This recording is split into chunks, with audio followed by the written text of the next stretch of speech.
Hi welcome to YoYo Cine Talkies. Megastar చెయ్యి వేస్తే అది రాంగ్ అయిపోదు కదా. మనవరాళ్ల కోసం మెగాస్టార్ చిరంజీవి మరోసారి వంటలక్క అవతారం ఎత్తారు. వారికి కావాల్సిన రుచికరమైన KFC చికెన్ చేసేశారు. మెగాస్టారా మజాకానా? మెగాస్టార్ చిరంజీవి 43 అనే విషయం ఈ కరోనా కాలంలోనే అందరికీ తెలిసిందే. ఆయన చేతి వంట మనం తినలేదు, కానీ తిన్నవారు మాత్రం వావ్ అంటూ లొట్టలేస్తున్నారు. ఆ మధ్య అమ్మ కోసం దోశలు వేసి పెట్టిన చిరు ఈసారి మనవరాళ్ల కోసం ఏకంగా KFC చికెన్ చేసి పారేశారు. చేసి తినిపించేశారు. ప్రస్తుతం ఆయన ఇంటికే పరిమితమయ్యారు. ఇంకా షూటింగ్లకు గ్రీన్ సిగ్నల్ ఇవ్వటం లేదు. ఆయన తన మనవరాళ్ల కోసం చేసిన చికెన్ వంట వీడియోను సోషల్ మీడియాలో పోస్ట్ చేయడంతో అది విపరీతంగా వైరల్ అయింది.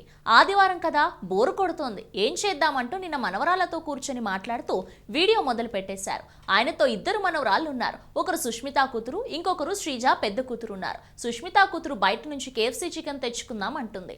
దానికి చిరు కోవిడ్ టైంలో బయట నుంచి అలాంటివేవి వద్దంటారు, ఇంట్లోనే చేసుకుందామంటూ వంట ఇంట్లోకి వచ్చారు. అసలు KFC చికెన్ చేయాలంటే ఏమేం కావాలి, ఎలా తయారు చేయాలి అంటూ మొదలెట్టేశారు. 4 నిమిషాలు నిడివి ఉండే వీడియో అది చూస్తే చిరు వంటల్లో ఎంతటి ఘనపాటో అర్థమైపోతోంది. చక్కటి చికెన్ వంటకాన్ని చేసి నోరూరించేశారు ఆయన.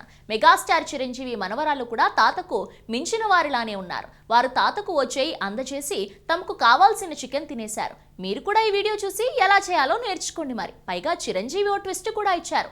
రేపటి తరం అభిరుచికి నచ్చేటట్టు చేయగలిగితే ఆ కిక్కే వేరప్ప అంటూ తన ట్విట్టర్లో తమ్ముడు పవన్ తరహా డైలాగ్ ఒకటి కొట్టేశారు. That is megastar.